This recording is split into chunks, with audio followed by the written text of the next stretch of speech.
afternoon, welcome to Robins TV. City hitting the road for the first time in 4 weeks then with a trip to Deepdale this afternoon. They've been on an impressive run of form in all competitions too, 7 unbeaten now, and now the January transfer window is closed. Nigel Pearson will want to see his side kick on and improve their overall Sky Bet Championship form and climb that league ladder. January has brought a fair amount of chopping and changing in the City squad too. The window was a productive one. Goalkeeper Nikita Hykin arrived before deadline day saw the signings of exciting attacking duo Anis Mehmeti and Harry Cornick. All 3 players are fit, firing and available for selection today.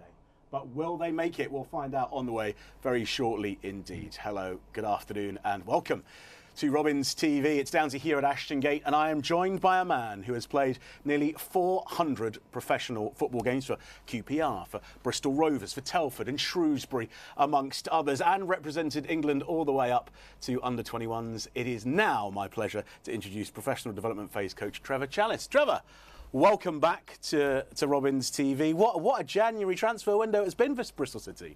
I think it's been really exciting. Players have gone out and players have come in. Some young, exciting players have come in that probably fit our DNA, that how we want to play and what we want to do. So I think it's been quite productive for the club. Always sad to say goodbye. Did they actually get a chance to say goodbye? Because it all happens really quickly, doesn't it? It depends on how early or how late it is in the window, but they went through quite late, didn't they? So I saw a couple of messages, obviously, on social media that the boys put on, so I imagine that might be as close as it got to their goodbyes to the boys. Football's a funny old game, isn't it? Because all of a sudden you have to up sticks and move to somewhere new. How are those new boys settling in now? We've seen them in around the high performance centre, and they look like they've settled in really, really well. Both boys look, all 3 boys look really exciting prospects. Mehmeti in particular. Probably going to be one for the future, but he'll be going to be a player for now as well, knowing him and his drive and how he wants to be. So I think it's really exciting signings for the team. And what we sort of see from the outside looking in is that actually the group of lads we have at the moment, they're quite close, aren't they? And it's quite a close-knit group. So being able to, sort of introduce new members to that seems quite easy. And I think there's been a lot of work behind the scenes with Brian Tillian and Sean Gillespie and the whole recruitment team. Knowing that the right characters that are going to come into the dressing room, that they fit, that the players we've got. Because, as you said, it looks a really close-knit dressing room at the minute. The players look like they're really pulling for each other, so they want to make sure that the individuals that come in fit with the group that we have at the moment. OK, all right, more from Trevor on the way very shortly indeed. But did the new boys make the team sheet? Let's find out now with the details. Here's Toby Osborne. Thanks very much, Downsy. Well, Preston North End have lost their last 4 games at home. Let's have a first look as to whether Ryan Lowe has made changes after that 3-0 defeat to Tottenham in the FA Cup. Well, it's just the one change, which sees one of the new signings come into the starting 11. City have faced him already this season. Liam Delap, formerly on loan at Stoke City from Manchester City, joins the Lily Whites for the remainder of the season. He joins Cannon, also on loan from Everton, and the experienced Ched Evans up front.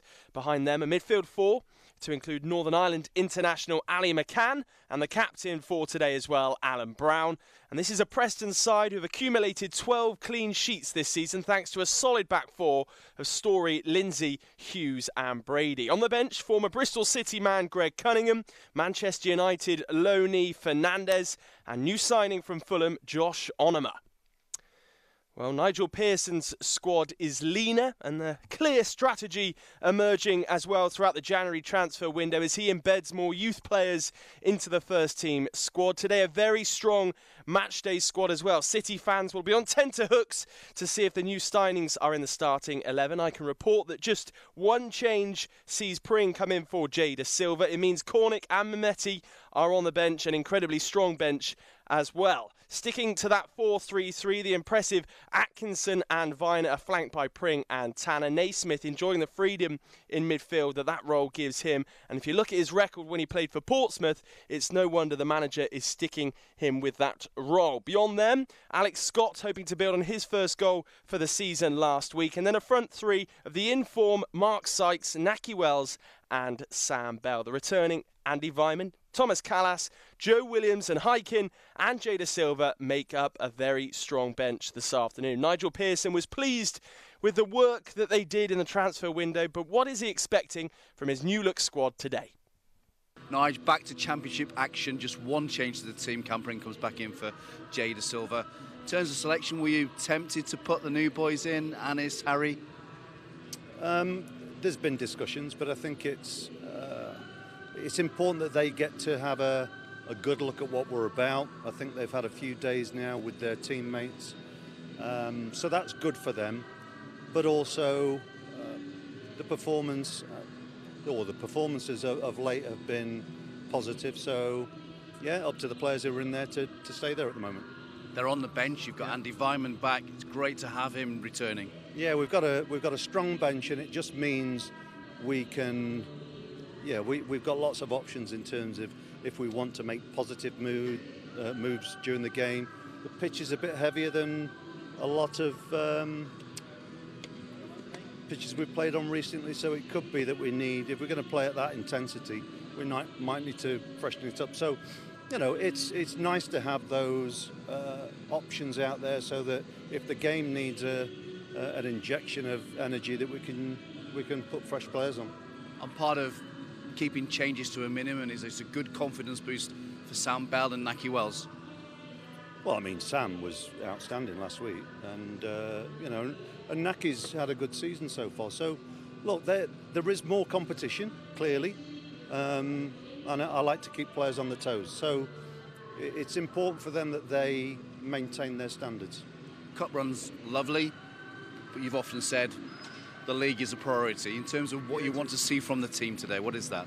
Well, the league is a priority, but the cup performances of late have given us a bit of impetus as well. So we'll try and combine them. And you know, today is our next opportunity to pick up 3 points. And you know, our home, or rather our league form, has been a bit indifferent in terms of how we've collected points. But you know, we've been on a run where our performances have been pretty resilient, and we've played some good attacking football too. So it's about coming here and trying to win the game, and that's what we're here to do. All the best today. Yeah, cheers, thanks. Nigel Pearson chatting to Dave Barton there up at Deepdale. So the new boys on the bench, is that what you'd expect, Trevor, for today? Yeah, I think so. It'll probably take a process of time to embed them into our DNA and the way we want to play. But it doesn't mean that they won't get a chance to shine from the bench today.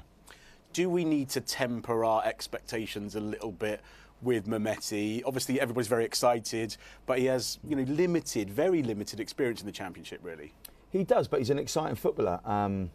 He's a footballer that seems he gets supporters off their seats, and he's driven. He's a really driven individual. So I imagine that he'll be wanting a chance to show the fans and the supporters what he's got today as well.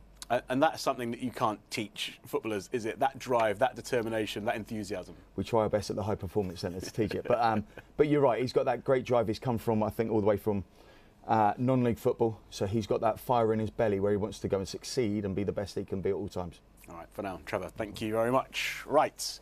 Let's take a look now at something extremely exciting that I'm very proud that the club has developed over the years, and that's the Former Players Association. In fact, let's catch up with Fraser's father-in-law. Yes, you know who we're talking about. We're chatting all things Former Players Association with City legend Alan Walsh, who's delighted to be back at Ashton Gate.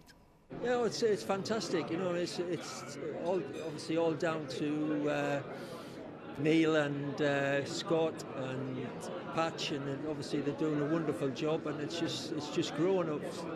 Because I was on one of the original committee members about 18 months ago, and it's just snowballed from there, and it's come to this now. It's unbelievable, really. The numbers are certainly growing as we get up here in the Legends Lounge. And obviously, you were a star of Bristol City in the 80s, of course. A difficult time for the club, the 80s, I think it's fair to say. When you look at that time and you see where the club has progressed to now, does it, you know, bring a tear to your eye almost to see how much you helped the club grow from those early days?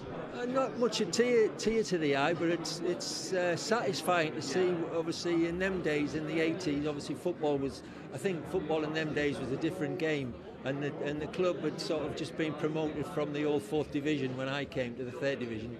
And the 5 seasons I was here, luckily at the end of every season there was something going on. So we had a couple of freight rovers, we had the playoffs, and we had the Little Woods Cup run.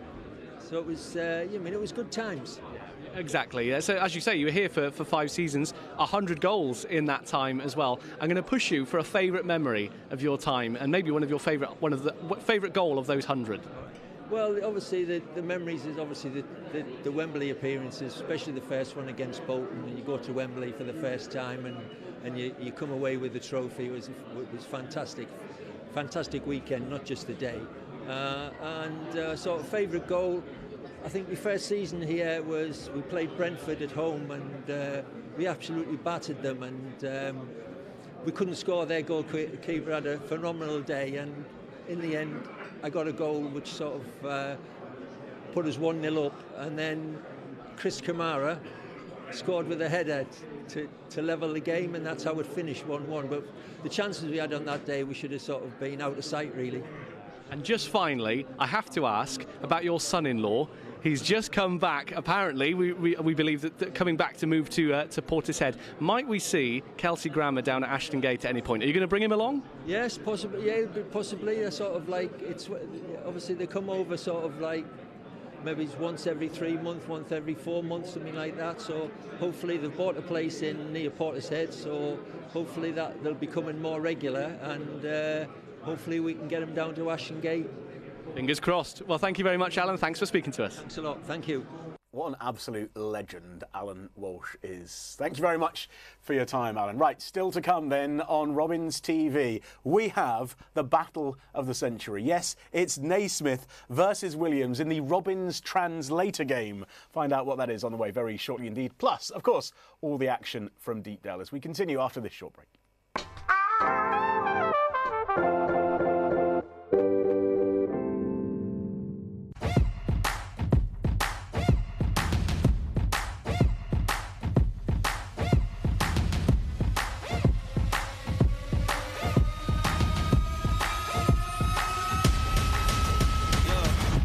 Might not wanna get close. We a little wild war, covered in tattoos. Run it up, taking all the views. Stepping up place, feeling the fear. I know you feeling it in the air. Whole squad wearing all black. Motivation's looking real bad. We back to the bone, raising a fire alone. We ain't never needed nobody. Give me 6 feet, this is my party. Ain't got no feelings, we heartless. Take a peek inside the darkness. Blow up the spot, then we run it. Ready or not, here we coming.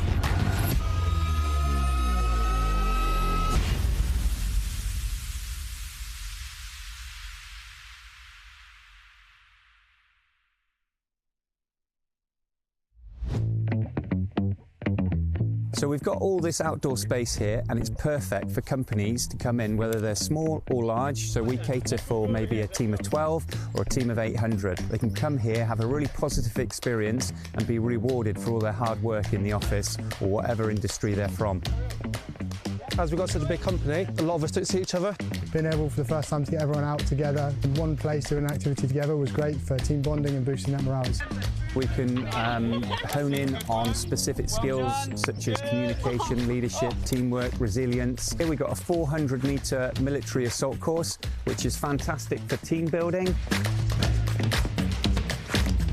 If you want a morale booster, this is the place to come.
Welcome back to Robins TV, live from Ashton Gate. All of the action from Preston on the way from 3 o'clock for those of you that are overseas. Right now, though, one Glaswegian, one Scouser. Two very strong accents. Yes, that's right. We have pitted Cal Naismith and Joe Williams against each other as they sit down to try and figure out what the other was saying. They've got 5 phrases each in their home dialect for their opponent to translate. This should be good fun. Have a look. Trabs. So I'm gonna go out and get a pair of trabs. A pair of trabenis. Yes. We pair of night with the go. Yeah. Little 110 fellas. 110s. Yeah, yeah. Nice. Yeah, right. I've got swatch. So was at the game the other day and seen your old dear and had a wee swatch. Swatch. We swatchy your old dear at the game the other day. Say the phrase again. Seen your old dear at the game the other day and had a wee swatch. Is that like a chat? No. What's it mean? Is it something rude? Nah, I'd never do that with your old dear, would I? just a wee swatch, like a wee, if you have a swatch at something, like a wee look. A wee glance, see how she was I don't know that one. I have not. Yeah, so she was much. looking unreal by the way.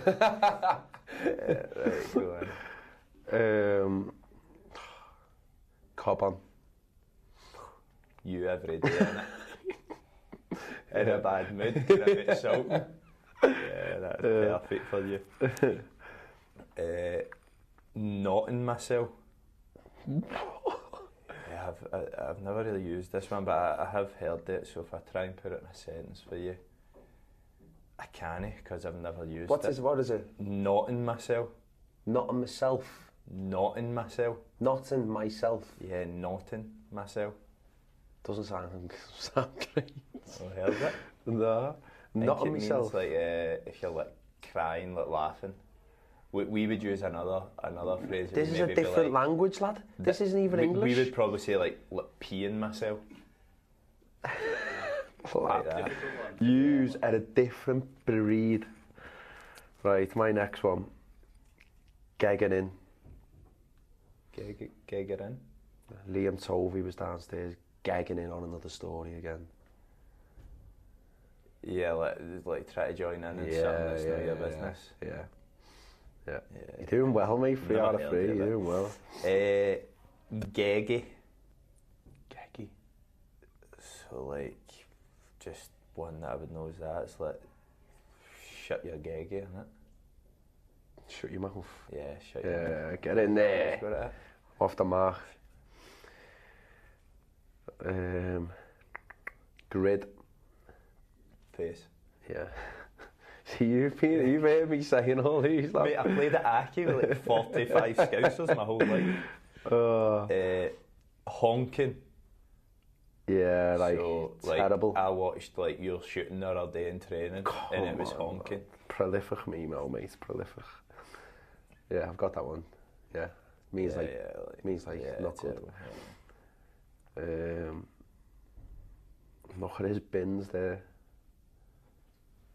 His trainees? No. Get the camera when they be gazelles in. No, it's not the bins, it's not glasses. It's not the gazelle Glasses. fellas. No, bins, glasses. Yeah. Glasses, bins on. The bins on them. Wayne. Wayne, yeah. Just put it in a sentence. Went to Ocean Beach Club the other day and seen Big Wayne Lineker with the Waynes. Does it mean girls? Nah. What's it mean then? Lad, use that normal, you know. I've just been thinking then, that they're not normal words. that is not normal. Listen, mate. Went to Ocean Beach Club and met Big Wayne Lineker with the Wayne.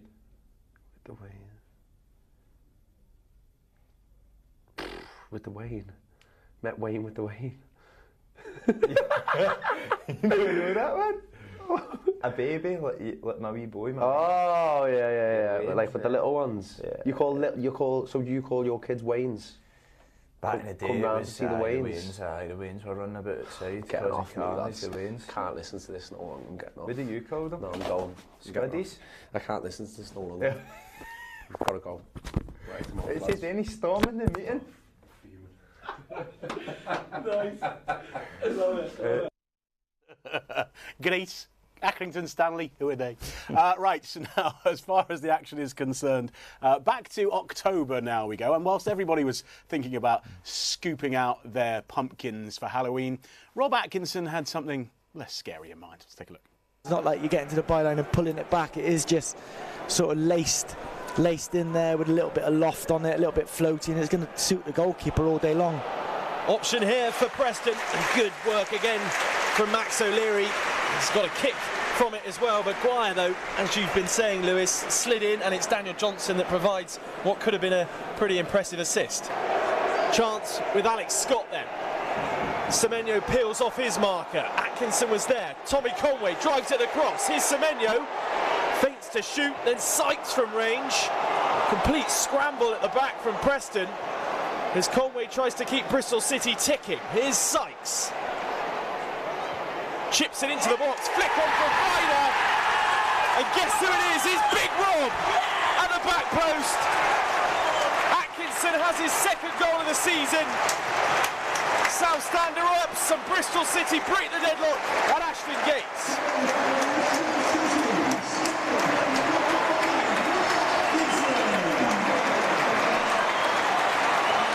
And Lewis, it has been all Bristol City since the start of the second half. Scrappy stuff around the edge of the box, but eventually they get their reward. It was really interesting watching Preston. I haven't quite seen enough so far in this game to see how they turned Norwich over, scoring 3 goals away from home the other day. Fascinating approach to the season, but that's a lovely touch from a real Reese there, and he gets away from closer, and a fine stop from Max O'Leary, and that will give him a real confidence boost. Preferred tonight to Dan Bentley, and he stretches out a powerful arm to keep the big striker at bay. Box flooded with yellow shirts. Brady, the man to take, swings it in. Will it be met by a Preston head? Scooped away almost, but it's fired home. And it's Hughes with the goal. And Bristol City just inviting that pressure there. It was a foul that didn't need to be committed from close, and the delivery is absolutely outstanding. Again, that's a couple of corners and free kicks where the delivery's been excellent. Alex Scott. All the poise. Can he find the red shirt? Deja vu. Rob Atkinson.